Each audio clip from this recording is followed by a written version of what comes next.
Hello, fellow lurkers, lovers, and friends and enemies.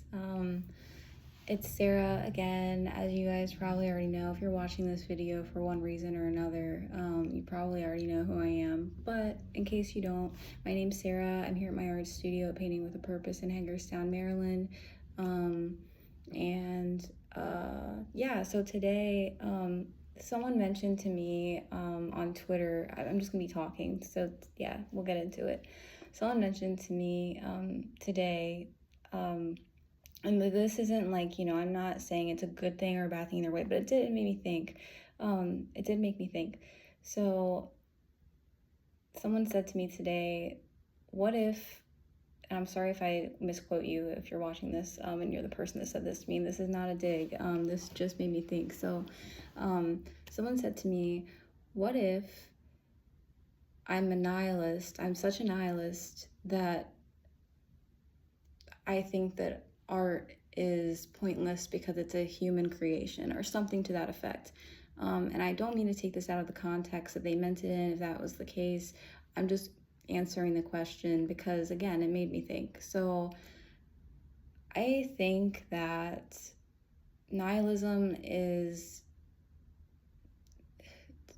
like such is the plight of humanity. I understand how it's easy to fall into it, but at the same time, I believe that like art is one of the closest things that we have that defies the fact, if you will, that energy is never created or destroyed. It's only changes.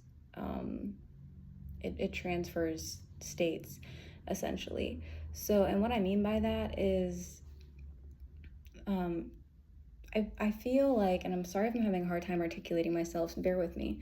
So I feel like it's the closest thing that we have that defies that because of the fact that art is almost creating a new form of something, and as well as like music. And I know that they're on the same spectrum. It's like sound versus, auditory versus visual. But I do think that holds some kind of truth in it that that it's the closest thing that we can get to making something new, like to materialize something new that hasn't yet been done. So, and I think that is really important for the human experience and the human condition because we have this this outlet that we were able to be proactive in. So when I ask people, like, and maybe people think that I'm completely naive for this, and I get it, like why you would think that, but I'm not a nihilist. In fact, I'm like my position on that is the complete opposite. I am not a nihilist. I'm very much we create our own meaning through our lives, and we are like the living spirit, essentially, of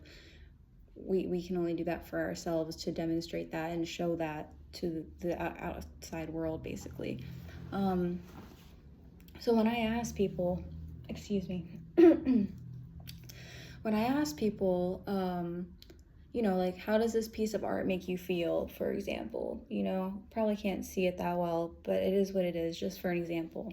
And, they might look at me like I'm completely out of my mind, but at the same time, I think that opens up a better conversation than to just talk about, well, how's the weather? And I mean, that's a valid question too, but like, we constantly go through our lives, not even checking in, really to see, like, I mean, and I'm sure some of us do.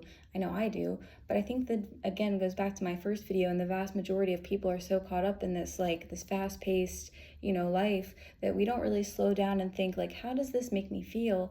How does this make someone else feel? And so I think that even entertaining and engaging that question about whether or not something clicks on some mental wires in our brain that makes us feel something, that's just as important as asking someone, how's the weather, something mundane like that.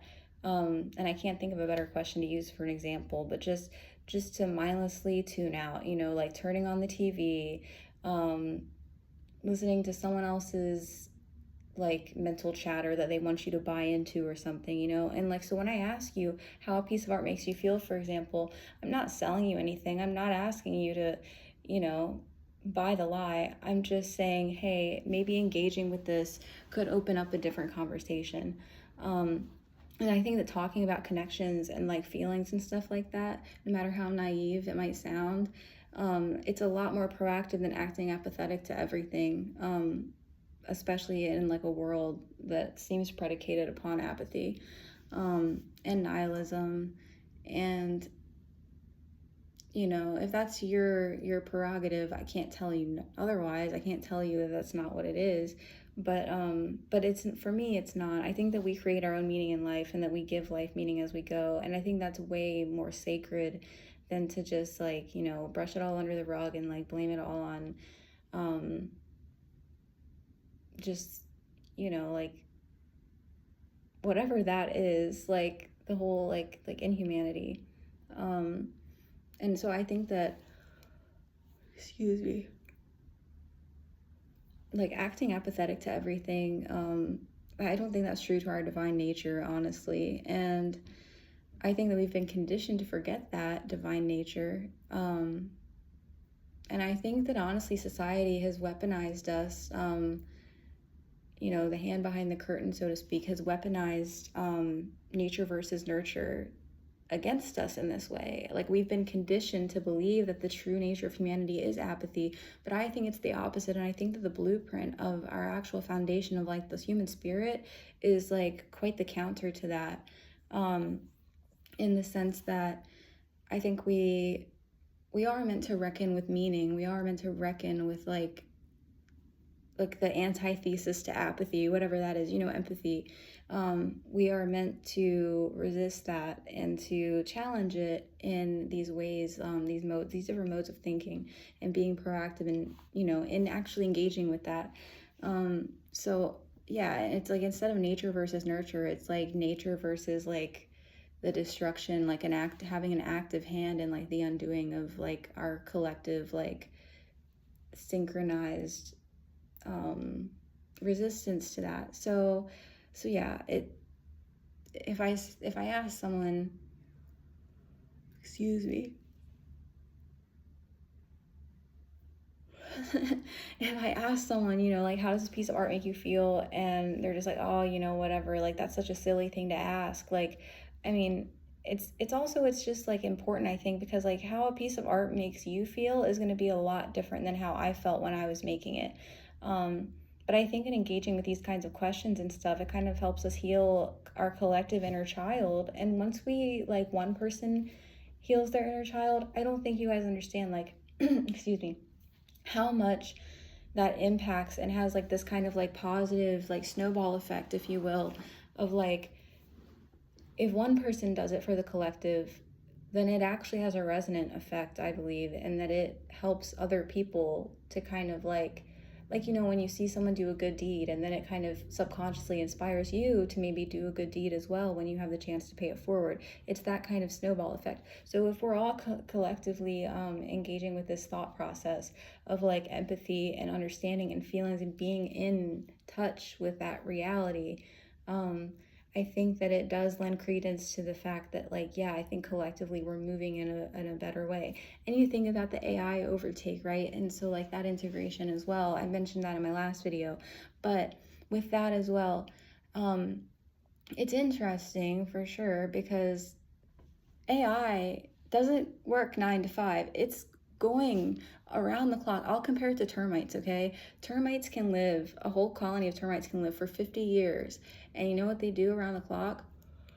They go, excuse me again, around and around and around, gnawing away day and night. That's what they do. They eat away at this, whatever, the structure. Sorry, guys. They eat away at the structure of whatever it is, the foundation of whatever it is, like upholding, it's made of whatever they eat, the wood. So, but in the same sense, AI is working around the clock, tirelessly, picking up data, like trying to mimic these, like with the algorithms, trying to mimic this perfect human pattern of behavior. But how can it model something perfectly when we don't even have a perfect model of what the perfect ideal, morally correct, ethically correct, in alignment, perfect human moral philosophy should be, for lack of a better term. And so AI is around the clock again, and it doesn't have a lifespan. It's not like the termite where it's like 50 years or whatever, you know, going around and around until it completes the destruction of whatever it's doing, you know. And that's not the termite's fault, because that's just what it's built to do. It's not the AI's fault, that's just what it's built to do. But again, it doesn't have that lifespan. It's infinite as far as we know, and it's getting more intelligent every day. We have no idea what they're capable of at this point. And that's kind of scary.